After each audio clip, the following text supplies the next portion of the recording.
नमस्कार बच्चों।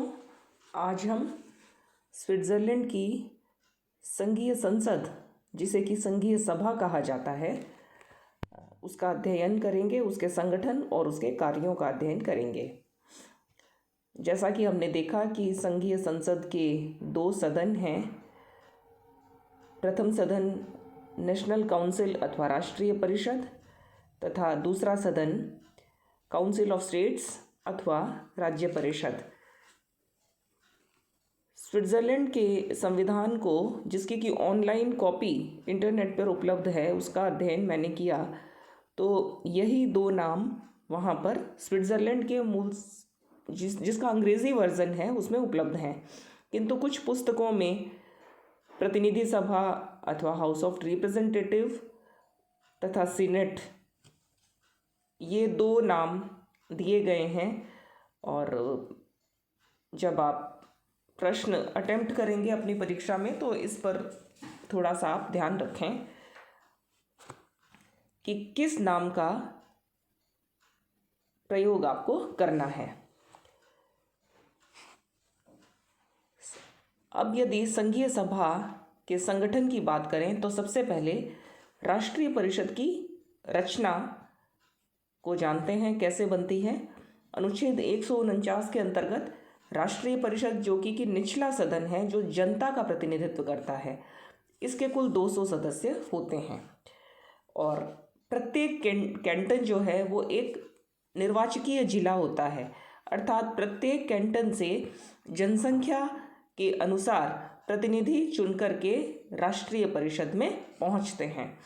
इस तरह से छोटे से छोटा जो कैंटन होता है वहाँ से कम एक प्रतिनिधि, चाहे उसकी जनसंख्या के अनुपात में वहाँ से एक प्रतिनिधि का अनुपात भी नहीं बनता है, किंतु यह व्यवस्था की गई है कि किसी भी कैंटन से, चाहे उसकी जनसंख्या कितनी ही कम हो, कम से कम एक प्रतिनिधि और अधिकतम प्रतिनिधि जनसंख्या के अनुपात में चुने जाएंगे।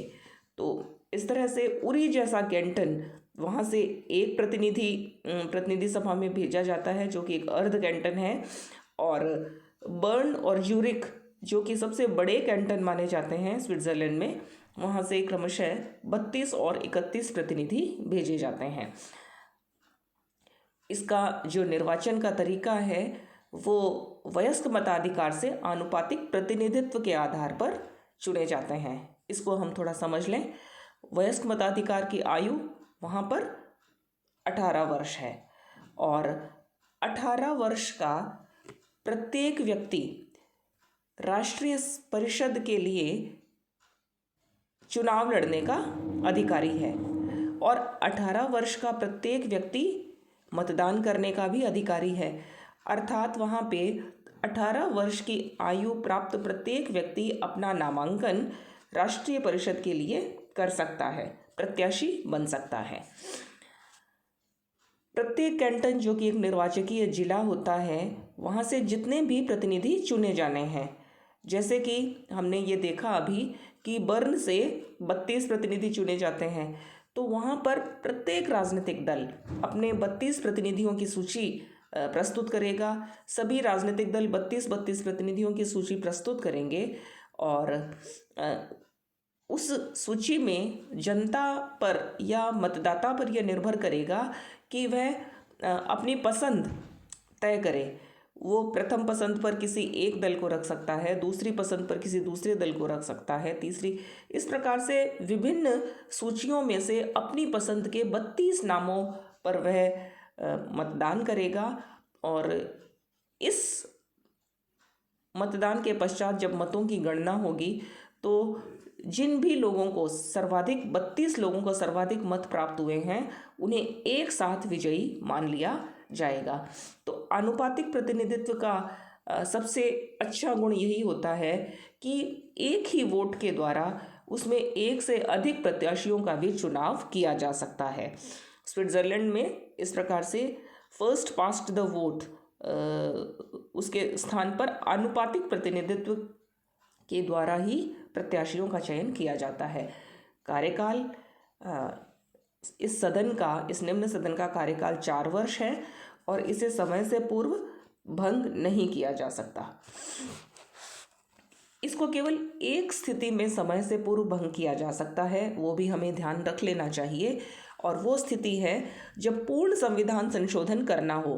ध्यान से सुने, जब संविधान का पूर्ण संशोधन करना हो, और उस पूर्ण संशोधन के समय जब एक सदन पूर्ण संशोधन के प्रस्ताव को स्वीकार करता है और दूसरा सदन पूर्ण संशोधन के प्रस्ताव को स्वीकार नहीं करता, और इन दोनों ही प्रस्तावों को जब जनता के सामने लाया जाता है और जनता जब पूर्ण संशोधन के पक्ष में अपनी राय दे देती है, केवल उसी स्थिति में प्रतिनिधि सभा को या इस राष्ट्रीय परिषद को भंग कर दिया जाता है, और इसके भंग करवाने के पश्चात नए चुनाव आयोजित किए जाएंगे। और क्योंकि जनता की इच्छा है कि संविधान का पूर्ण संशोधन किया जाए, तो ये जो नई राष्ट्रीय परिषद है वो पूर्ण संशोधन का प्रस्ताव लेकर के आएगी। यह सुनने में बड़ा जटिल लग सकता है, लेकिन हमारे ध्यान रखने की बात केवल इतनी है कि जब संविधान का पूर्ण संशोधन करने की बात आती है और दोनों सदन उसमें एकमत नहीं होते हैं, तब राष्ट्रीय परिषद को भंग कर दिया जाएगा। जैसा कि हमने देख ही लिया है कि जो वर्तमान संविधान है, जो कि सन 2000 में लागू हुआ, यह है पिछले 1848 के संविधान को और उसके पश्चात में जो 1874 में उसका पूर्ण संशोधन किया गया था। 1874 के पश्चात सन 1999 में इसका पूर्ण संशोधन किया गया। तो पूर्ण संशोधन की वहाँ पर व्यवस्था है। जहाँ तक इस सदन के अधिवेशन की बात है, तो इस सदन के अधिवेशन दुनिया में संभवतः सर्वाधिक एक ही वर्ष में सर्वाधिक संशोधन स्विट्जरलैंड की इस नेशनल काउंसिल के ही होते हैं, और मार्च, जून, सितंबर और दिसंबर अर्थात प्रत्येक तिमाही में एक बार इसका अधिवेशन आयोजित किया जाता है। इसकी गणपूर्ति अर्थात वह न्यूनतम सदस्यों की संख्या जिनकी उपस्थिति में सदन कार्य करेगा, वो है कुल संख्या का बहुमत। कुल संख्या 100 है, 200 है, और कुल संख्या का बहुमत 101 अर्थात 50% प्लस 1 जो संख्या है वो गणपूर्ति बनेगी। अध्यक्ष और उपाध्यक्ष, यद्यपि संविधान में ऐसी व्यवस्था है कि जब भी संसद का अधिवेशन होगा, तब उस सत्र के लिए सदन अपने अध्यक्ष और उपाध्यक्ष का चयन करेगा। किंतु अब व्यवहार में वहाँ की यह परंपरा पड़ गई है कि एक वर्ष के लिए, जैसे मार्च, जून, सितंबर और दिसंबर, इन चारों ही अधिवेशनों के लिए एक ही बार, एक वर्ष में एक बार अध्यक्ष और उपाध्यक्ष का चयन सदन अपने लिए कर लेता है। यहाँ पर कुछ परंपराओं का ज़रूर ध्यान रखा जाता है कि एक ही कैंटन से अध्यक्ष और उपाध्यक्ष दोनों नहीं बन जाएं, या अध्यक्ष और उपाध्यक्ष जो है वो पिछला जो अध्यक्ष उपाध्यक्ष है वो अगली बार तुरंत अध्यक्ष उपाध्यक्ष नहीं बन सकता। एक ही परिवार के सदस्य अध्यक्ष और उपाध्यक्ष नहीं बन सकते। राष्ट्रीयताओं का भी ध्यान में रखा जाता है। इस प्रकार वहाँ पे जो बहुसंस्कृतिवाद है उसके सम्मान का पूरा ध्यान विभिन्न संस्था के पदाधिकारियों के चयन में ज़रूर रखा जाता है। यह हमने संघीय परिषद अर्थात वहाँ की बहुल कार्यपालिका के संदर्भ में भी देखा, और ये बात यहाँ भी लागू होती है। वेतन और भत्ता, यह भी एक बहुत ही रुचिकर विषय है स्विट्ज़रलैंड के बारे में जानना कि वहाँ के सदस्यों को निश्चित वेतन नहीं मिलता, और अधिवेशन काल में बहुत ही कम, केवल 70 फ्रैंक प्रतिदिन भत्ता मिलता है। इसकी तुलना यदि हम भारत इत्यादि देशों से करें, और हम अखबारों में ये पढ़ते ही हैं कि हमारे यहाँ संसद के सदस्यों को इतने अधिक भत्ते मिलते हैं जो कि भारत की जो समग्र गरीबी है उससे मेल नहीं खाते हैं। इसके बिल्कुल विपरीत जो परिदृश्य है वो स्विट्ज़रलैंड में उपस्थित होता है कि वहाँ के संसद के सदस्यों को बहुत ही नॉमिनल, बहुत ही कम भत्ते मिलते हैं। राज्य परिषद जो कि उच्च सदन है, जो कि राज्यों का प्रतिनिधित्व करता है, कैंटन्स का प्रतिनिधित्व करता है, उसकी रचना यदि हम देखें तो इसके कुल 46 सदस्य हैं। और ये संख्या इस तरह से आती है कि वहाँ पे 20 तो पूर्ण कैंटन है, वहाँ से प्रत्येक कैंटन से 2 सदस्य चुनकर जाएंगे, तो 20 कैंटन्स के 2 सदस्य अर्थात 40 सदस्य।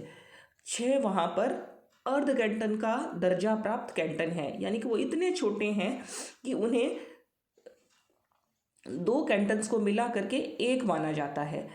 उन कैंटन्स के एक एक सदस्य को चुन करके भेजा जाएगा, तो 6 कैंटन के 1 सदस्य अर्थात 6। तो इस तरह से जो संख्या आती है 40 और 6 46 सदस्य राज्य परिषद के होते हैं। इसकी जो निर्वाचन प्रणाली की जहाँ तक बात है तो यह प्रत्येक कैंटन की वहाँ पर यह जो निर्वाचन प्रणाली का जो दायित्व है वो कैंटनों के संविधानों पर छोड़ दिया गया है। ये कैंटन्स की इच्छा है कि वो अपने कैंटन से अपने प्रतिनिधि को किस प्रकार से राज्य परिषद में चुन करके भेजे, उसकी प्रक्रिया क्या हो, उसका कार्यकाल क्या हो, उसका वेतन भत्ता क्या हो, यह निश्चित करने का जो अधिकार है वो कैंटन्स पर छोड़ दिया गया है। यह भी एक विचित्र व्यवस्था है। कुछ प्रतिनिधि जो कुछ कैंटन्स हैं अपने प्रतिनिधियों को जनता के द्वारा प्रत्यक्ष मतदान से चुन करके भेजते हैं, और कुछ जो कैंटन्स हैं वो जनसभाओं के द्वारा चुन करके भेजते हैं, और कुछ अपने अपने विधानमंडलों से चुन करके भेजते हैं।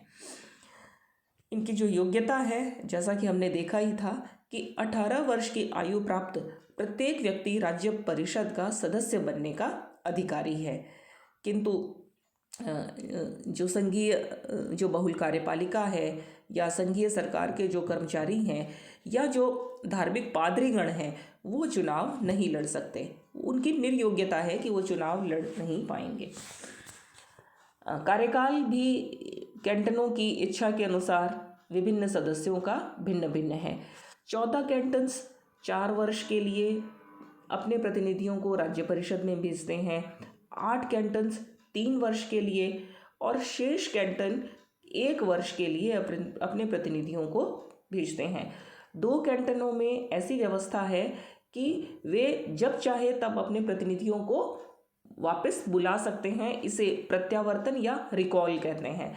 यह भी एक प्रत्यक्ष प्रजातंत्र का एक बहुत ही महत्वपूर्ण उपकरण है, अर्थात जनता के हाथ में यह शक्ति है कि जब वो ये देखती है कि उसका प्रतिनिधि ठीक प्रकार से काम नहीं कर रहा है तो वह उन्हें कार्यकाल के बीच में ही हटाने का अधिकार रखती है।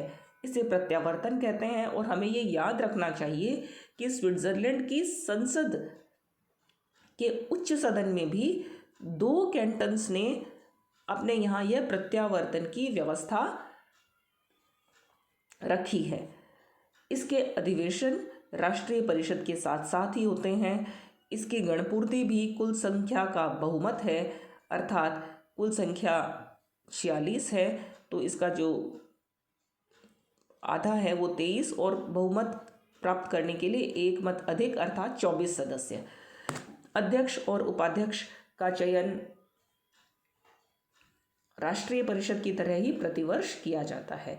अब संघीय सभा की शक्तियां और कार्य यदि हम देखें तो यह बहुत रुचिकर है जानना कि यह एकमात्र दुनिया में ऐसी संसद है जिसके दोनों सदन समान पदीय हैं।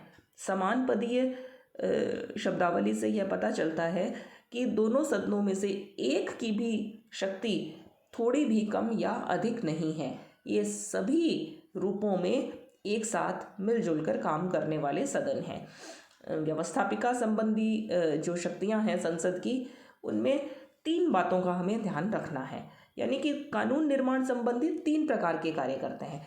एक तो कानूनों का निर्माण करना, अर्थात जो नए कानून बनाने हैं उन कानूनों का जो प्रारूप है वो संघीय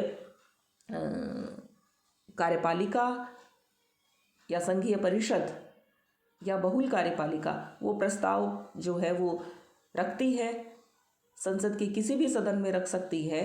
और वहाँ पर यह, जैसा कि हमने देख लिया था कि कानून का जो प्रस्ताव है वो दोनों सदनों में एक साथ एक ही दिन रखा जाता है और दोनों की कार्यवाही दोनों सदनों में कानूनों पर विचार करने की कार्यवाही एक साथ प्रारंभ होती है और मतदान के पश्चात वो साथ साथ पहुंच जाते हैं। इस प्रकार कानून निर्माण के लिए जो दोनों सदनों में जाने की जो देरी की प्रक्रिया है उसको यहाँ पे अवॉइड कर दिया गया है। दूसरा जो महत्वपूर्ण है कि वहाँ के जो कानून हैं उन कानूनों पर जनता की शक्ति है, अर्थात किसी भी कानून को जनता यदि चाहे तो लोक निर्णय के लिए रख सकती है और लोक निर्णय में ही यह तय होगा कि यह कानून बनना चाहिए अथवा नहीं बनना चाहिए।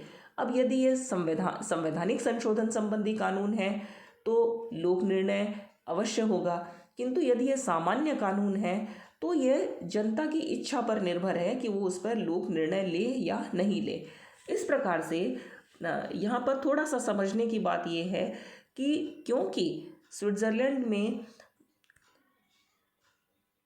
राजनीतिक प्रक्रिया के प्रत्येक पक्ष पर जनता का सीधा सीधा नियंत्रण है और इसलिए सरकारी कामों में देरी भी हो सकती है। इस देरी से बचने के लिए कई बार ऐसा हो सकता है कि बहुत ही शीघ्र किसी कानून को बनाना हो या कोई आदेश निकालना हो जो कि संकट काल को देखते हुए बहुत ही ज़रूरी है। ऐसे में एक शॉर्टकट वहाँ पर अपनाया गया है और उसे कहते हैं संघीय आधिकारिक आदेश अथवा फेडरल डिक्रीज।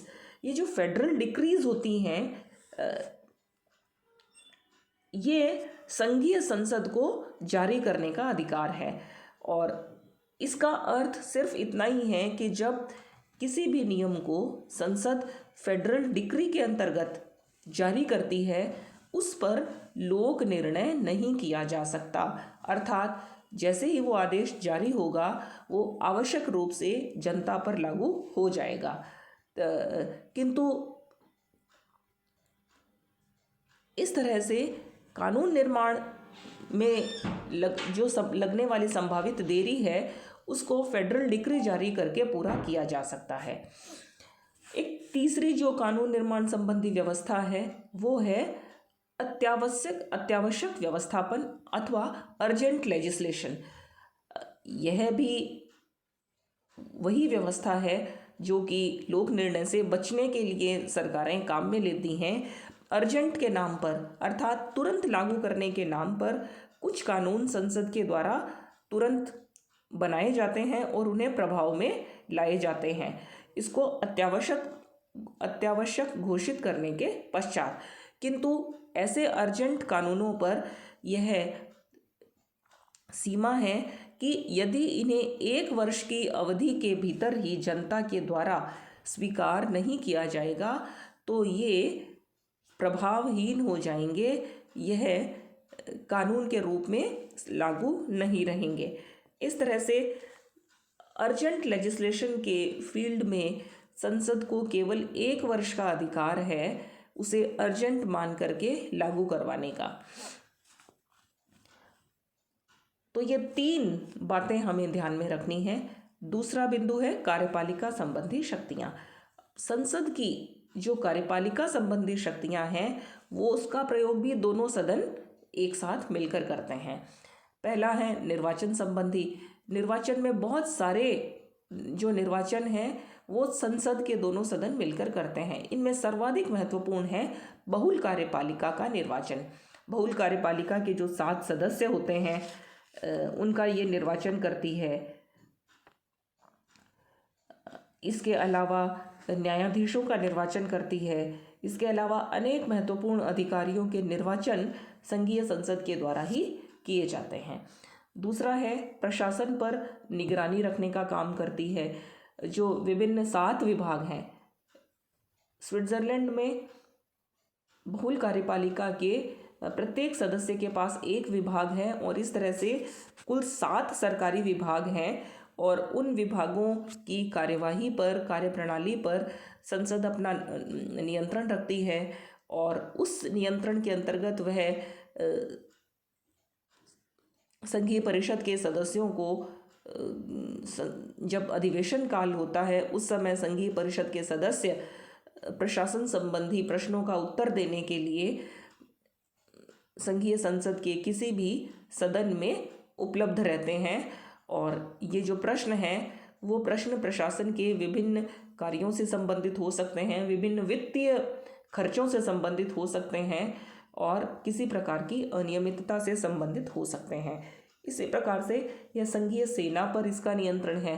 सेना को रखने का यह जो एक प्रावधान है वो इसी नए संविधान में है। इससे पहले तो स्विट्जरलैंड चूंकि एक स्थायी रूप से तटस्थीकृत घोषित राष्ट्र है और जो यूनाइटेड नेशंस है, जो संयुक्त राष्ट्र संघ है, उसके द्वारा उसे तटस्थ मान लिया गया है, किंतु इस नए संविधान में सेना की व्यवस्था की गई है और सेना पर जो नियंत्रण है वो संघीय संसद का रखा गया है। इसी तरह से युद्ध और शांति की घोषणा जो है वो संघीय संसद ही करेगी। दूसरे देशों के साथ जो संधियां करती है सरकार या संघीय परिषद, उस पर संघीय संसद का अनुमोदन आवश्यक है। इसी तरह से कैंटन्स भी आपस में जो संधियां करते हैं या कैंटन्स दूसरे देशों के साथ जो संधियां करते हैं, तो सीधा सा अर्थ यह है कि चाहे केंद्रीय सरकार कोई संधि करे या कैंटन्स की सरकार किसी भी प्रकार की कोई संधि करे, उन पर अनुमोदन के लिए संघीय संसद के पास जाना ही पड़ेगा, तभी वह प्रभावी होगा। इस प्रकार से इसकी व्यापक कार्यपालिका संबंधी शक्तियां हैं। वित्तीय शक्तियों की बात करें तो संपूर्ण बजट जो कि संघीय परिषद के द्वारा जिसका निर्माण किया जाता है, उसका अनुमोदन संघीय सभा ही करती है और अनुमोदन करने के साथ ही वह विभिन्न अधिकारियों के वेतन और भत्ते निश्चित करती है, उस पर बहस कर सकती है। बजट पर व्यावहारिक रूप से पूर्ण नियंत्रण संघीय संसद का ही रहता है। इसके अतिरिक्त संघीय सरकार के द्वारा जो ऋण लिए जाते हैं, उन ऋणों की स्वीकृति संघीय संसद ही प्रदान करेगी। राष्ट्रीय विकास के लिए विभिन्न मदों पर कितना धन खर्च करना है, कितना अनुदान लेना है, ये सारी बातें संघीय संसद के नियंत्रण में ही होती हैं। न्यायिक शक्तियों की हम यदि बात करें तो न्याय प्रशासन पर भी इसका पूरा नियंत्रण रहता है। स्विट्ज़रलैंड का जो संघीय न्यायाधिकरण है वो इतना शक्तिशाली नहीं है जैसा कि भारत और अमेरिका और अन्य संघात्मक शासन वाले देशों में होता है। ये एक बहुत ही विलक्षण बात है स्विट्ज़रलैंड के लिए कि स्विट्ज़रलैंड एक बहुत शक्तिशाली संघ भी है, किंतु यहाँ का न्यायालय बहुत ही कमज़ोर न्यायालय है। इसका कारण ये है कि स्विट्ज़रलैंड के संविधान की रक्षा का दायित्व वहाँ की जनता ने स्वयं अपने ऊपर ले लिया है। न्याय प्रशासन की यदि चर्चा करें तो जनता की याचिकाओं पर निर्णय करने का जो अधिकार है वो संसद को है। इसके अलावा संघीय जो सर्वोच्च न्यायालय है उसकी न्यायाधीशों का निर्वाचन करता है। विभिन्न निकायों का क्षेत्राधिकार क्या होगा, अर्थात जो विभिन्न प्रकार की राजनीतिक संस्थाएं हैं उनमें यदि क्षेत्राधिकार के प्रश्न पर यदि कोई शंका उत्पन्न होती है तो संघीय संसद ही उस शंका का निवारण करेगी। इसके अतिरिक्त न्याय प्रशासन का निरीक्षण करने का अधिकार संघीय संसद का है। और एक बड़ी महत्वपूर्ण बात है जो अन्य देशों में कार्यपालिका के पास होती है, वो है क्षमादान का अधिकार। क्षमादान का जो अधिकार है, यहाँ पर ये गलत शब्द टाइप हुआ है, समाधान दिखाई दे रहा है, इसके स्थान पर क्षमादान, अर्थात फौजदारी मामलों में मृत्युदंड प्राप्त या अन्य संगीन अपराधियों को जो एक कठोर सजा मिलती है उसको क्षमा करने का जो अधिकार है वो वहाँ पे संघीय संसद को ही है, वहाँ की बहुल कार्यपालिका को नहीं है। ये मैं अंडरलाइन कर देती हूँ क्योंकि इस पर प्रश्न आ जाता है। संघीय संसद ही अपराधियों को सर्व क्षमा कर सकती है, सामूहिक रूप से क्षमा कर सकती है, उनके अपराधों को दंड की मात्रा में कमी कर सकती है। और अंतिम जो कार्य है वो है संविधान संशोधन संबंधी कार्य।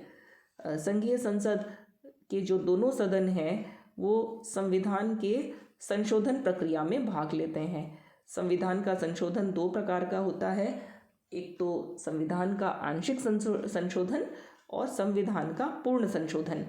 संविधान का दोनों ही प्रकार के संशोधन का जो प्रारूप है, जो प्रस्ताव है, वो संघीय संसद के द्वारा रखा जाता है।